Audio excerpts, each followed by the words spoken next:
The news from Guyana, the region and the world.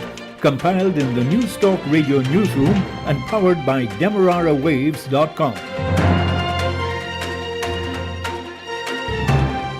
The news comes to you compliments of KFC. It's finger licking good. With the news, I am Ruth Wilson. Good evening. First, the highlights. New legislation is coming that will allow owners to duplexes to get titles and be eligible for insurance. The way is being cleared for promotions at the Guyana Police Force. And in the region, Barbadian authorities are yet to consider whether schools will reopen to face-to-face classes due to rising COVID numbers. Details of these and other stories and international news from the BBC in a moment. Planning to watch TV or listen to the radio or just enjoy a lime?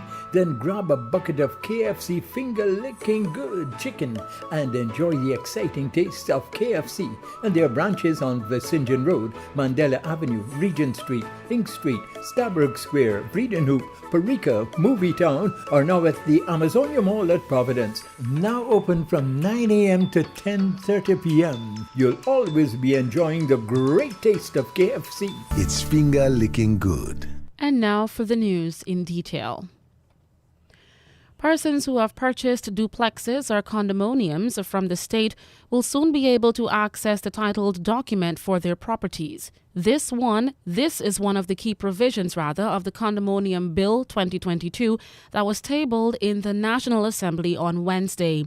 Tabled by Housing and Water Minister Colin Crowell, the bill provides for the horizontal and vertical subdivision of land and buildings into units for individual ownership and for the use and management of condominiums. Among other things, the bill paves the way for commercial banks to accept titles for the properties and insurance companies to issue policies to owners of condominiums. The bill also requires that proposed declarations and descriptions of units be approved by the minister before a condominium is constructed or before an existing building is converted into a condominium. It also empowers the minister to approve, reject, or direct the amendment of a proposed declaration and description. The crafting and tabling of such a bill fulfills the promise of the PPPC government after it was discovered that the former coalition administration constructed houses with two individually owned units in one building without amending the relevant legislation that guide the regulation of such properties. The National Assembly Wednesday night unanimously approved the 5 persons who would be serving on the Public Procurement Commission, PPC. Those approved by the Bipartisan Public Accounts Committee as suitable candidates to sit on the PPC are Attorney-at-Law Pauline Chase, Economist Joel Bagwandin, Rajnarain Singh, Berkeley Wickham, and Diana Rajkumar. The PPC is responsible for monitoring and reviewing the functioning of all public procurement systems to ensure that they are in accordance with law and such policy guidelines as may be determined by the National Assembly. The nominees secured at least 2/3 support from members of the National Assembly in keeping with Guyana's constitution. Mr. Wickham and Ms. Rajkumar have been nominated by APNU-AFC. PAC Chairman Jermaine Figueroa welcomed the role played by several stakeholders in picking the 5 persons to sit on the PPC. I would like to thank all the members of the Public Accounts Committee, the subcommittee, our advisors, the staff of the Parliament that serve the committee, the media, and for all the work we would have done in helping to bring this Public Procurement Commission to this final stage, where we would have shortlisted the 5 members who will serve on this constitutional committee. Minister of Governance Gil Teixeira welcomes the composition of the new PPC. So that we have had 2 years, almost 2 years without a PPC, and I believe that in the process that we went through, I think we have found some very good Guyanese to be able to take on this responsibility and continue the work of the former PPC. We have a young lawyer, we have a financial consultant, we have young people in this. So what is really interesting about this group of 5 individuals is that they're representing a younger generation with younger generation in the majority and one older person with experience. Minister of Governance, Gail Teixeira. The National Assembly Wednesday night approved the nominees for the Police Service Commission, PSC. That's the constitutional body that is responsible for the appointment and disciplinary action against police officers above the rank of inspector. Those nominees would now be sent to President Irfaan Ali. After several previously approved bodies had been consulted, those unanimously approved by the Bipartisan Parliamentary Appointment Committee are businessman Ernesto Chuafat, Attorney-at-Law Charles Conway, businessman Akeem Mohammed, and Pastor Patrick Findlay. The Parliamentary Appointments Committee had consulted with the Guyana Police Association, Association of Former Members of the Guyana Police Force, and the National Community Policing Executive. The PSC expired in August 2021 after having been embroiled in a controversy and court action over whether President Irfaan Ali had rightfully suspended that body and government had disregarded the announced promotion of more than 100 police officers. This has been a very important constitutional body that has been waiting, said the chairman of the appointment committee. Alliance for Change AFC leader Camarade Ramtatan had sought the removal of Mr. Findlay on the grounds that he was a public officer who was working at the Ministry of Human Services for remuneration. However, he relented after Minister of Human Services Dr. Vindhya Prasad clarified that Mr. Findlay was providing voluntary service as part of a support network. You're with us on News Talk Radio Guyana 103.1 FM on Facebook and our YouTube channel. It is 18 hours 7. We now turn to news in the region. Starting with Barbados. Key talks on the reopening of schools are set for next week, even as the number of COVID-19 cases increase. We get the details from Barbados today. Officials from the Ministries of Education and Health will meet next week to decide whether the spike in COVID-19 cases on the island will have any impact on the start of the new school term. Word of this from Education Minister Kay McConney, who says it's too early to speak to any possible delay. She was speaking to reporters following the launch of a major training program this morning. We are currently getting the data. We have some of the data from what happened during the face-to-face school. We are now looking at the environment as it is now, and we will get back to the media next week. The Chief and I, we were just talking about it in the PS. We will get back to the media next week and give you a full report as it relates to what the experience was during the term we've just concluded and what are our plans going forward. Of course, as we see the numbers go, we have to consult with our partners, the Ministry of Health. We have to also consult with our other partners in education as well, as we seek to decide what next and what best. But I think what we also have to remember is we are now in a situation where we have to learn to live with COVID. And now we have to figure out how to live with it safely, responsibly, and in a way that will ensure that we keep as many people alive, but at the same time, we balance that with our objectives as it relates to education. Brazil's former president, Luiz Inácio Lula da Silva, said on Thursday he would promote a tax reform in which who earns more pays more if elected. He also mentioned in a speech that his administration was known for meeting inflation goals at a moment when high consumer prices affect incumbent Jair Bolsonaro's popularity. Leftist Lula was in power from 2003 to 2010. He is polling ahead of incumbent far-right President Jair Bolsonaro for the country's October election. Trinidad and Tobago's education authorities are investigating complaints of inappropriate behavior by teachers. More from CNC3. Online classes may have given rise to an increase in indecent interactions between teachers and students. The startling revelation was made during a joint select committee. Members of the Teaching Service Commission were asked if people were entering the teaching profession to feed their perverted appetite. According to Martel Waldron, while the number of reports of inappropriate action between teachers and students were yet to be processed, the findings have been disturbing. A reality that we are facing. It is a reality, but to tell you here the amount and whether it's increasing or decreasing, what I can tell you is yes, we have far too many of that.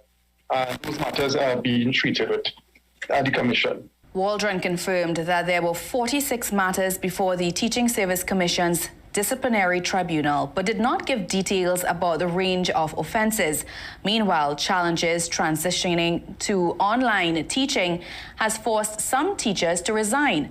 According to Tutor's Industrial Relations Officer Kerry Broom, older teachers face burnout and fatigue, with some opting to quit. And now at 11:18, we bring the international news from the BBC. BBC News with Sue Montgomery. Russia's defence ministry says the cruiser Moskva has sunk a day after Ukraine said it had hit it with Neptune missiles. It's the biggest warship to be sunk by enemy action since the Second World War. The vessel gained notoriety in February when Ukrainian border guards defending an island refused its demand for their surrender. Steve Rosenberg reports. As the flagship of Russia's Black Sea Fleet, the Moskva was a symbol of Russia's military might. But crippled by fire and explosions on board, the warship has now sunk. The Russian Defence Ministry said it went down during a storm while it was being towed back to harbour.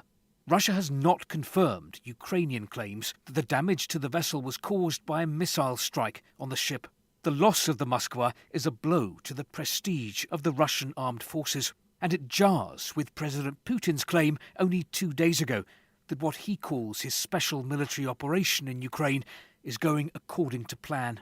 50 days after Russia launched its invasion of Ukraine, President Volodymyr Zelensky has said that European countries still buying Russian oil and gas are complicit in Moscow's actions and have blood on their hands.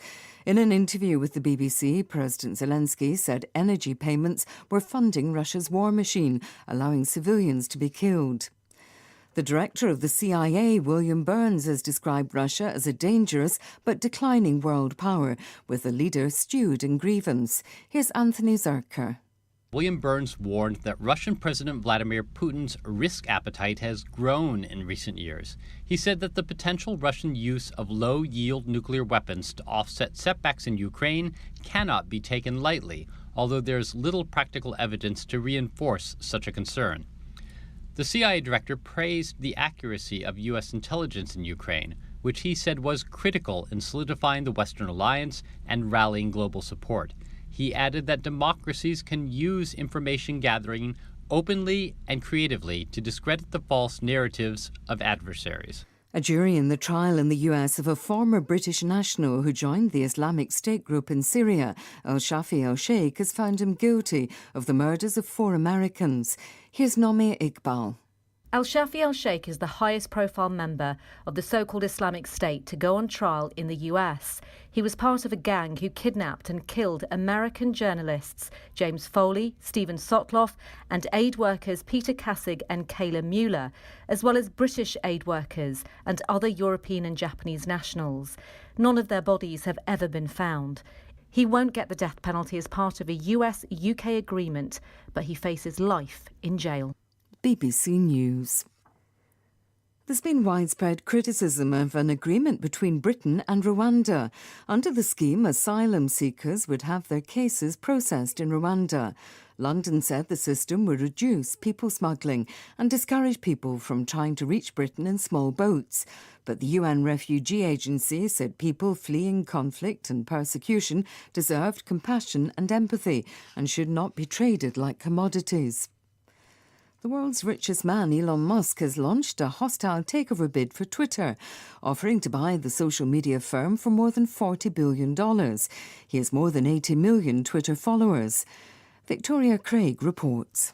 Twitter has confirmed it has received the unsolicited offer and says the board of directors will carefully review the proposal. Last week, Mr. Musk disclosed he'd taken a 9.2% stake in the company, making him the biggest shareholder. And though he was due to join the board of directors, on Monday, CEO Parag Agarwal said the two sides agreed not to move forward. The Tesla boss has been a vocal critic of the platform. In the regulatory filing, Mr. Musk vowed to unlock Twitter's, quote, extraordinary potential, but if the offer is not accepted, he will reconsider his position as a shareholder. The UN World Food Programme has dispatched 47 trucks with humanitarian aid to the troubled northern Tigray region of Ethiopia. A truce agreed last month by the government in Addis Ababa and the Tigray People's Liberation Front appears to be holding. A 4-day strike by lorry drivers in Argentina has hit farming exports hard, as the drivers are refusing to transport grain to the country's ports. Haulage companies are unhappy with the fees they're paid to transport grain, since their fuel costs have risen due to Russia's invasion of Ukraine. Argentina is the world's largest exporter of soybean, flour and oil, and one of the main suppliers of wheat, soybean and corn. BBC News. And that's the news to the moment. Hate to stand in lines? Don't worry. KFC has got you covered with their drive-thrus, which are open now from 9 a.m. to 10:30 p.m. at Movietown, Vlissingen Road, Mandela Avenue, Reading Hoop, Parika and the Amazonia Mall. That's right, you can drive through at 6 of their 9 locations. Remember, their current opening hours are 9 a.m. to 10:30 p.m. Go on down and let your taste buds savor the spices today. KFC. It's finger-licking good. To end the news, here's a recap of the highlights. New legislation is coming that will allow owners to duplexes to get titles and be eligible for insurance. And the way is being cleared for promotions at the Guyana Police Force. And in the region, Barbadian authorities are yet to consider whether schools will reopen to face-to-face classes due to rising COVID numbers. The news came to you compliments of KFC. It's finger-licking good.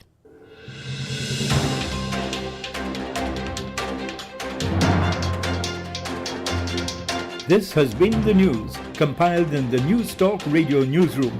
For ongoing updates, visit demerarawaves.com, and you can check facebook.com/demwaves and twitter.com